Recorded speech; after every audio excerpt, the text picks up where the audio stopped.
I kind of thought maybe this might be a cool little mini series that we might dive into from time to time, just finding interesting, weird gaming history stories or things to talk about every once in a while. So, hopefully, this is like the first of many future episodes going into interesting topics like this. But Chad pointed out that back in the day, I might get this wrong, but I'm gonna try. Nintendo was trying to make some sort of like add-on for their system to play compact discs. Correct. And then something happened between who was doing that work for them, and they ended up breaking apart and forming Sony. Something No. along those Well, lines. kind of. You almost Okay, I was close. All You're right, why don't you close. take You're it away close. there, So Chad? so yeah, this is kind of like maybe a little lesser known the origins of PlayStation, not Mhm. Sony, but actual PlayStation. PlayStation. That's Yes. So up until like the late 80s, Sony really didn't have anything going on in the gaming industry except for supplying parts to various different consoles. One of them being the Super Famicom, which is obviously the SNES in America. And they had like I can't remember the name of the studio. I think it's ImageSoft Studios that developed games. But in 1988, Nintendo and Sony actually started a project together, which Mike kind of nailed, which kind of aimed to make a CD-ROM version of Super Famicom or add-on for Super Famicom, allowing the system to play CDs as well as cartridges. So a Sony engineer actually became interested in games after he watched his like young daughter playing the Super Famicom at home, which I think is like such a humble little story. Like he's like got a light bulb in his head watching his daughter play video games, which I thought is super cool. So he took a contract with Sony to develop an audio system for the Super NES, and then he secretly developed a chip kind of behind the scenes. And this was kind of I believe, the start of the CD-ROM add-on for the SNES. However, Sony's complete lack of interest in it and his superiors not being on board with it made it a little difficult for him. However, he found one supporter at Sony who happened to be the executive at the time, which obviously is a good thing, right? That's a good partner to have on your side. Yeah. So the executive allowed the project to continue, and this eventually led to Sony and Nintendo coming together to develop this thing. And now it gets really kind of wild from here and screwed up on Nintendo's part. So the initial goal of the project was, like I said, to do a CD-ROM add-on for the SNES, and then also have a Sony branded console that would play both SNES cartridges and this new Super Disc format. So Sony and Nintendo signed a contract in 1988 to pursue this disc option. The agreement saw Sony maintain control of the Super Disc, with Nintendo giving up a large amount of control of software licensing to Sony. Now, we know from earlier conversations on this podcast that they might be a little greedy, right? Even today, they might, a little bit. Oh, geez. So this didn't sit well with them. On top of this, in the same contract, Sony would also become the sole benefactor of any licensing related to music or movie software that they were aggressively pursuing as a second option for the CD drive. So playing movies and music and that stuff. So, which is obscure because remember, this is 1988. There weren't disc movies back then. So It's a little weird that they're already thinking about it back then. But Sony was already the sole provider of this chip that went into the Super Famicom, and they also required developers making games to pay a ridiculously expensive fee for a development tool. So, Nintendo sees their deal that they just signed, and they're like, wait a second. Like, who? What? why did we sign this? We're giving up all our rights. We're, they're getting all the positives, and we seemingly are just getting the CD drive, maybe. So, obviously, the president of Nintendo becomes wary of this entire thing. And around this time, he begins to talk to another partner for a more favorable option in Philips, which at the time was Sony's biggest competitor. If not the biggest competitor, one of their biggest competitors. So they sat down to negotiate a more favorable deal. What is that noise? Do you guys hear that? Yeah, I do. It's Nintendo. They're getting mad. They're getting mad that I'm talking crap about them. It's fine, because this is the rest of this here is kind of screwed up, and you'll see. Did you guys know this at all? No. Did you even know that they had made it? They were trying to do an add-on for the SNES or any of that? No, but it seems very Nintendo-like that they would screw themselves out of some very forward-thinking technology or partnership. Because we like being the Switch might be the first Nintendo system that has like Wi-Fi on it, and it's and they it's like still being a couple generations back. Yeah, and they released the Switch. What do they call the new Switch Pro? OLED. Yeah, OLED, and it's 1080. Like, whoa, jeez. Hey, thanks, I think my Nintendo. Xbox 360 did that, but anyway. So before they shut our stream down, because they're obviously trying, let me get through this. So the negotiation obviously aimed to give Nintendo back a tight hold on the software while also really screwing over Sony in the process. So in June of 1991, at the Consumer Electronics Show, which I believe was pretty big back then, things took a pretty bitter turn between the two companies, and this is the most screwed up part. So Sony came out and announced the SNES compatible cartridge and CD console PlayStation.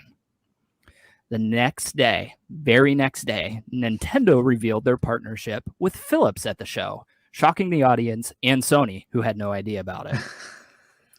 So, what? Why? Yeah.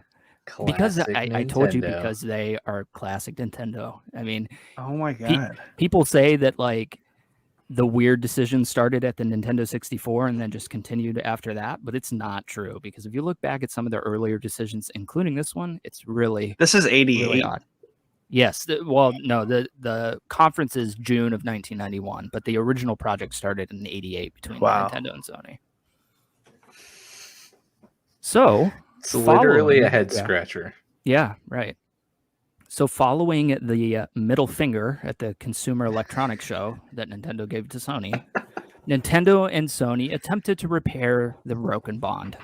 During this time, about 200 to 300 different prototypes for the PlayStation were made, which I actually didn't know that there were that many made. Eventually, an agreement was made that allowed Sony to produce the SNES compatible hardware while Nintendo maintained control over their games and the profits. However, the two companies never really repaired the relationship outside of this. So Nintendo also continued their partnership with Philips. This contract allowed Philips to use Nintendo's characters for its multimedia device, the CDI. Now, we're going to put a pin here and then we're going to pull it right back out. So we talked puncture here on the podcast. Yeah, we talked to Jordan last week where we discussed the 3DO games. You remember that? I don't remember if it was last week, whenever we were on here. And I was trying to figure out what game. I'm thinking that it wasn't a 3DO I had. I'm pretty sure it was a CDI, because I looked up the pictures and I was like, that's what I remember it looking like.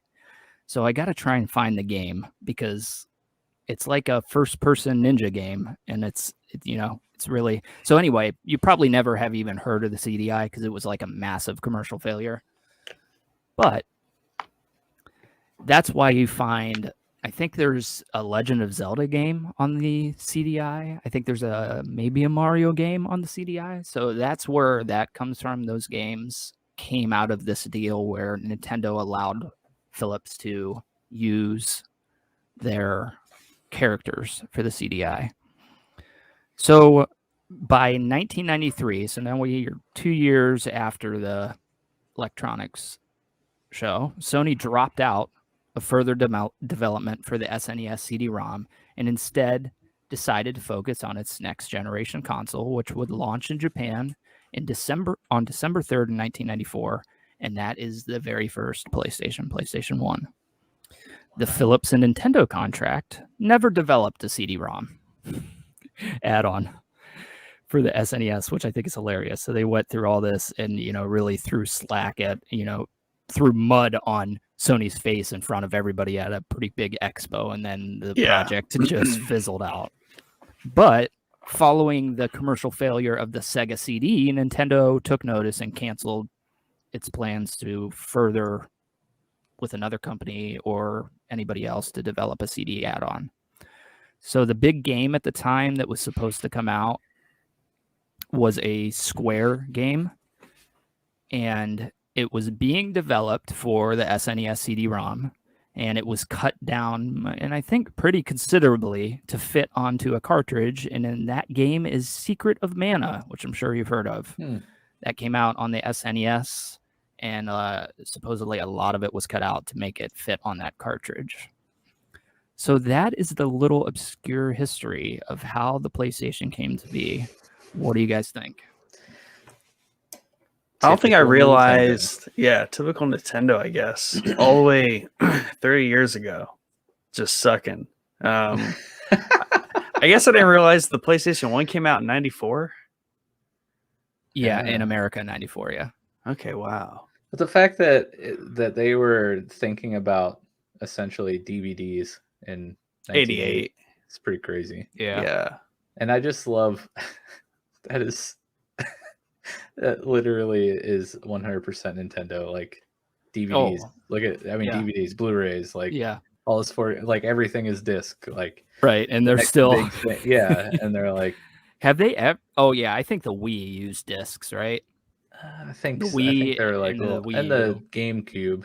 The little mini, the little mini ones. So that really it's a half disc. Like they finally get to a disc. You're like, but we're gonna use the little mini discs that we use that like software for your I don't know. That was such a little niche flash in technological history of the mini. Right. Just similar to the blue disc for the PS2. Like those came and went so quickly. Right. Yeah.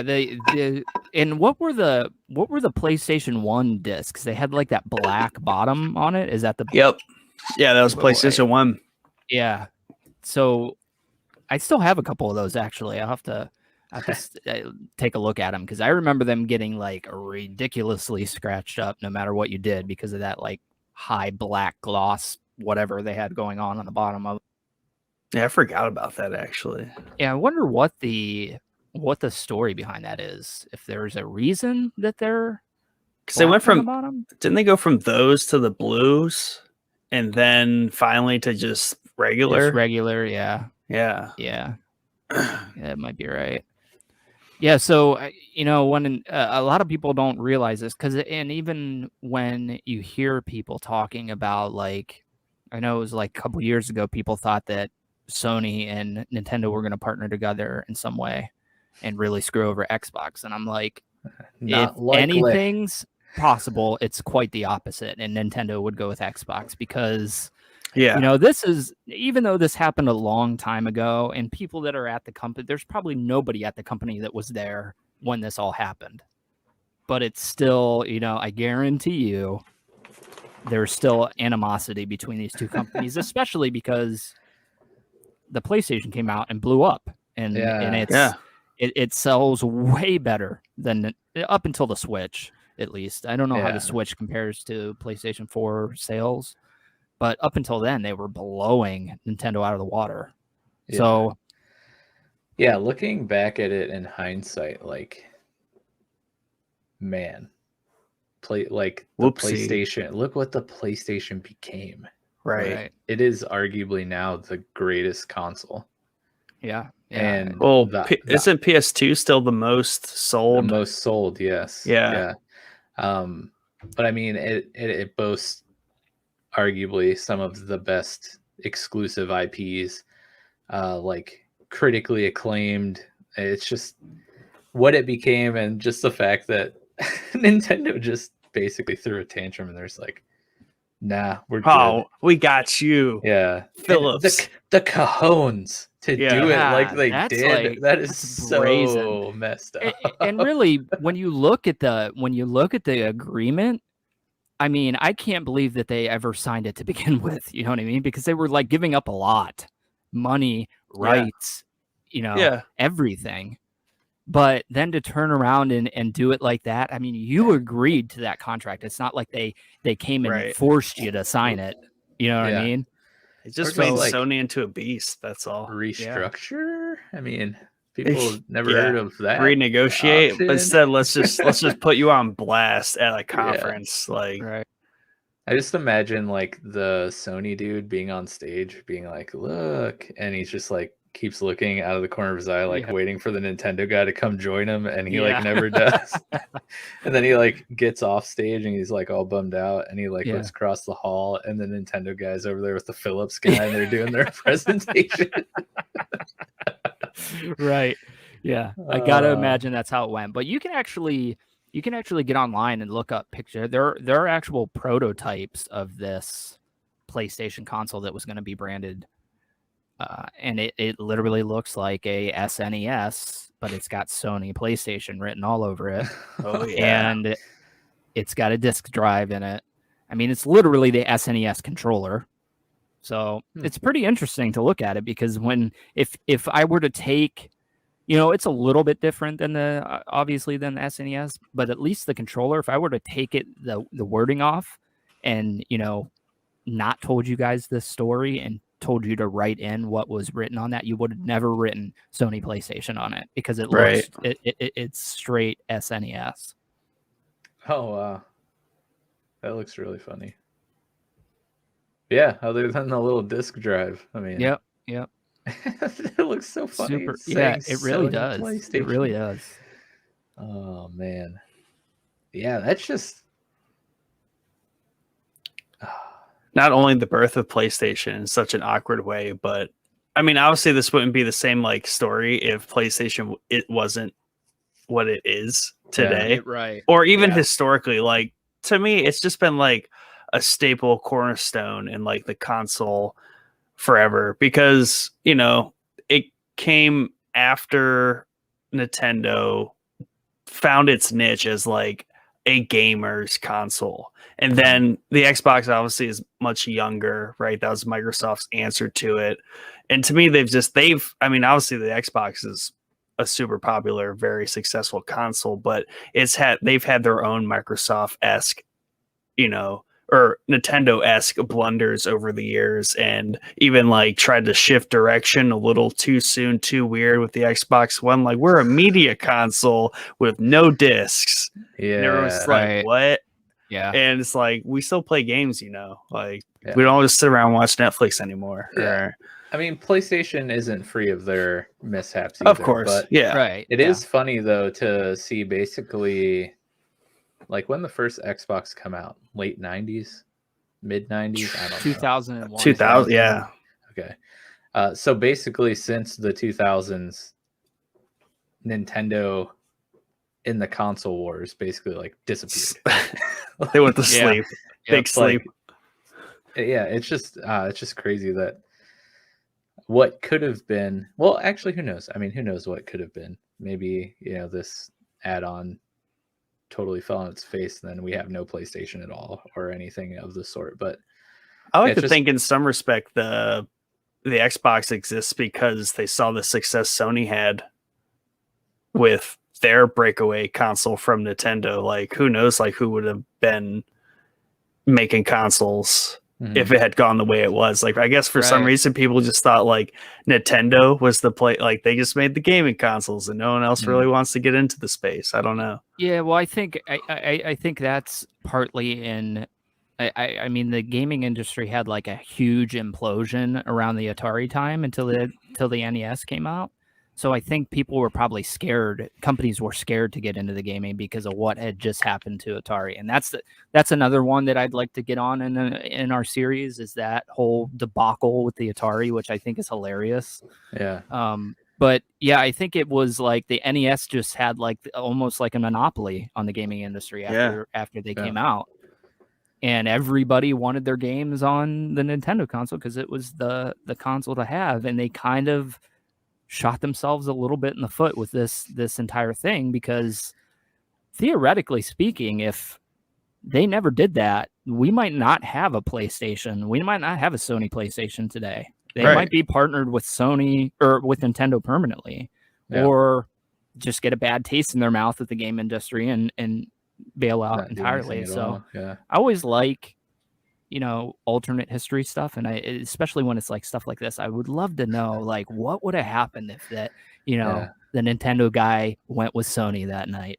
Let's go. We'll call up Dr. Strange, see if he can show us. By the way, I don't know if any of you have seen the. Can we talk about that? Hey, thanks for watching this clip of the Showboys podcast. If you like what you heard, please go check out the full episode on our YouTube channel or anywhere you find your podcast content. Please remember to hit that subscribe button, join the Showboys Discord, and if you want to support the podcast and what we do, sign up to become a patron today at patreon.com/showboyspodcast.